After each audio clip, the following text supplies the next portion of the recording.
Have you ever read a whole book in English? Maybe a novel or a nonfiction book? If your answer is yes, then congratulations. That is a big achievement.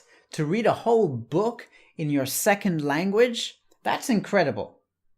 And if you haven't quite gotten to a book yet, maybe you're reading short stories or articles or novellas, then that's still great.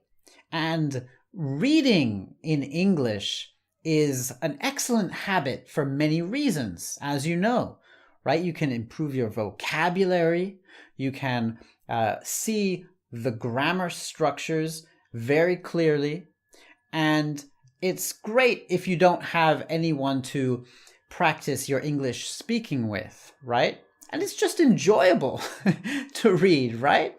So you want to read, and a lot of students ask me, how can I read more? How can I increase the speed of my reading? How can I read quicker? And this is called speed reading. And I encourage you to learn a lot more about speed reading. Okay, there are courses on it, there are books on it, there's information online. Speed reading is an excellent thing to be able to do.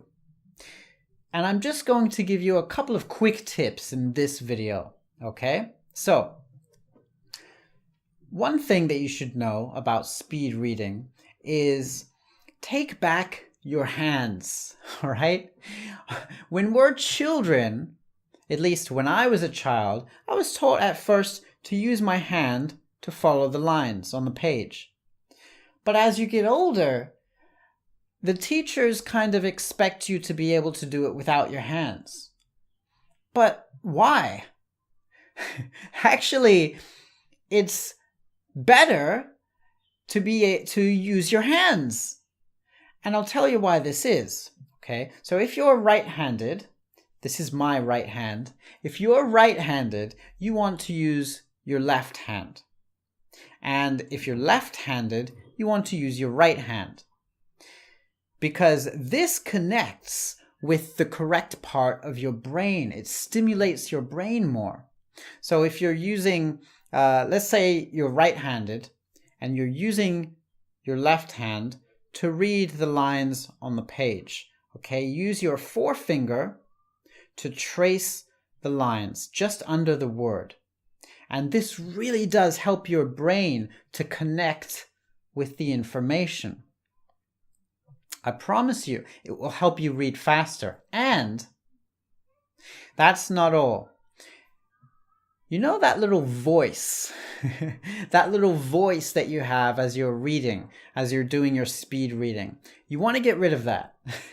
You want to get rid of your voice saying the words inside your head if you're trying to read quickly.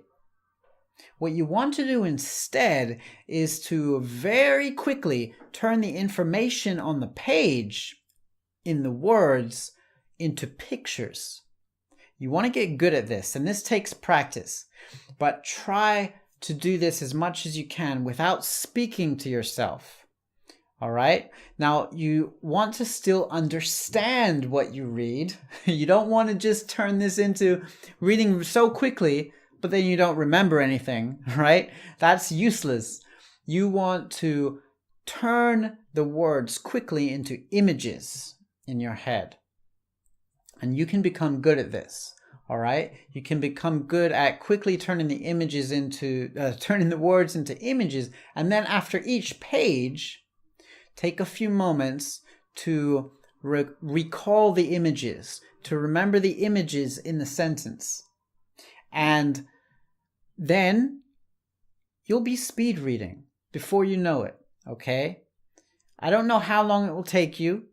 It takes some people a long time, several weeks, or it takes some people just a couple of hours to be able to get good at this. But in time, it will be worth it because you'll be reading things super quickly and you'll be reading more and practicing more English in this way, right? So look into speed reading, use some of those techniques. Don't forget to use your hands and try to get rid of that voice that says things in your mind as you read them. All right? All right. See you in the next video.